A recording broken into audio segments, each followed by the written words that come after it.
William Hill Vegas sponsors Joshua vs. White on Sky Sports Box Office.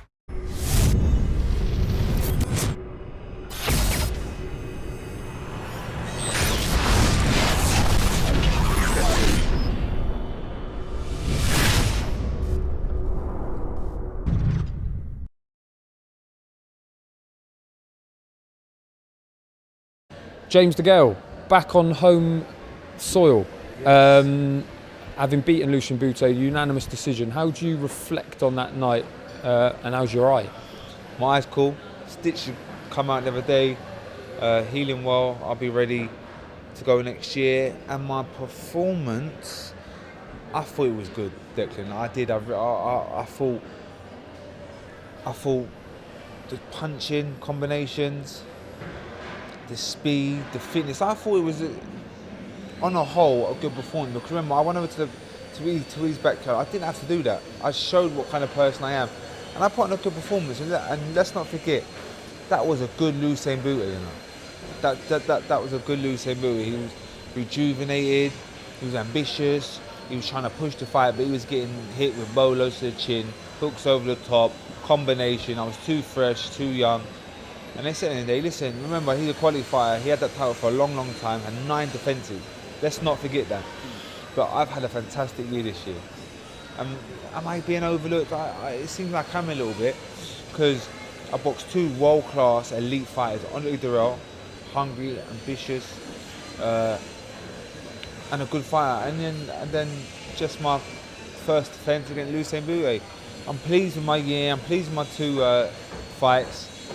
I can't wait for 2016.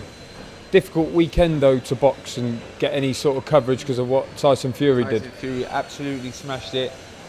So I don't care. You know what I'm saying? We've got another world champion. But the boxing people, the boxing pundits, the people that know boxing knew that my performance was spot on, was a good quality performance.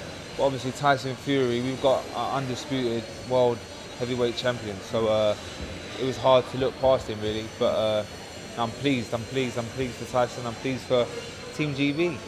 He's come in for a bit of criticism for what he says. Now, maybe to a lesser extent or in a different way, you have as well in your career.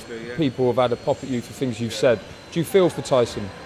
I do feel for some of the things they're just picking on him are stupid and madness. I've known Tyson Fury for a long, long time. He's a funny man and he's like a big friendly giant. But I think when the camera gets shoved in his face, I think he's banter. I think he's funny, but he's just opinionated and he's got views. But everyone has, but sometimes he just goes out and says it. But he's funny and I think he's a great fighter, and I suppose that is Tyson Fury. We know you've got a holiday planned, but what are you looking at in terms of time frame for your next fight? You said maybe April or March. What do you think? Probably be April time, early part of April. I want to fight 3 times next year, so it'll be April, September, December. I'm on it. I'm on the paper chase. I want to get more world titles. That's what we do. So in an ideal world, what would those 3 fights be? What would the 3 opponents be? BADOU, Jack, Chavez, and maybe a little domestic one. I don't know. Whoever's out there. I don't know. I'm gonna have to sit down. I can't really tell you my next 3 moves, but I can tell you my next one. And I've got a feeling it's gonna be BADOU Jack. Have you spoken to Al Heyman since the fight? What did he say? I have. He's talking about BADOU Jack. He says Chavez is coming back as well, and he wants a big fight. So any of them would do, but I'd rather BADOU Jack. We'd assume as well BADOU Jack would be in Las Vegas. Is that how it? 100%, yeah. And I want to do that. It's a dream to go over there and perform over there and win another world title over there. My name up in lights. So yeah, we'll see. But hopefully, beginning of next year, I'll know the moves. I'll know what's happening. Been to Vegas before? I have a couple times, boys' holidays, to box out there as well when I was an amateur. So I've experienced it at a low level, but I want to be out there boxing. After parties would be good as well. What do you make of BADOU Jack as a fighter? Obviously, kind of underrated, got stopped by Derek Edwards, which actually put paid to you were supposed to fight him back then, and then he beat Anthony Durrell in an upset, and then he beat George Groves in an upset. I underestimated him. I thought he wasn't all that, but it turned out that he's actually a good fighter. I think he's a very good fighter, but I think when I box him, I beat him and beat him well. I think styles make fights, I think I beat him well, but I do think he's a very, very good fighter. So you can't people have underrated him, like, where you can't do that. How does he compare to, first of all, Andre Dirrell, and then to Lucien Boutte? Are there any similarities? How do you go about beating him? Not really, apart from they're all good fighters. You know what I'm saying? He's a world title holder, and the guy can fight. He showed it against Groves, and he showed it against Dirrell. So you've got to give him full respect and go in there fully focused. And just one final one, Anthony Joshua against DILLIAN WHYTE this week. How do you see it? Joshua, a big favourite. Are you going as well? I will be going, yeah, I will be going. As I say, the whole bill is fantastic. You've got some 50-50s on there, you've got some prospects on there, some grudge matches on there. I'm looking forward to it.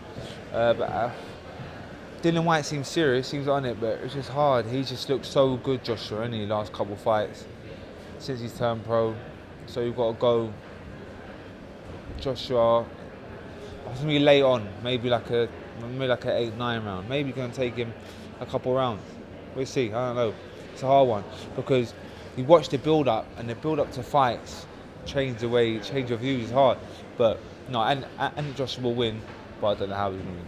And then the week before Christmas, your old amateur teammate, who was actually in that Beijing squad with you, Billy Joe Saunders, attempts to join you as a world champion against Andy Lee, 2 middleweight southpaws for that WBO belt. How do you see that one going? Real 50-50 fight, real competitive fight. Andy Lee, last couple fights, has proven that he's at a high level, at the elite level. But Billy Joe, this is his chance, and I honestly think he can do it. I honestly do. Andy Lee's a good fighter. He's performed his last couple fights, knocking people out. But I'm thinking and I'm hoping Billy Joe goes and does it, because I've known him for years.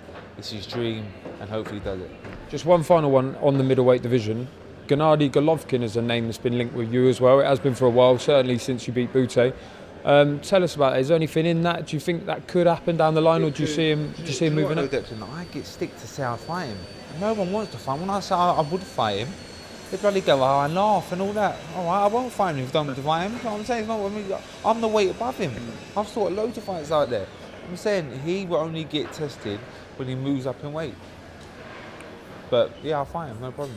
You've said about legacy is important to you. I mean, a fight against Golovkin, a win against Golovkin, that would do huge things for your legacy. Huge. I think he's going to get tested when he moves up in weight. I don't think he's the biggest middleweight. So when he comes up, I think his opponent size would be pretty tricky for him. So we just see. But as I said, I've got other fights there, but potentially down that line, we could make it happen. Why not?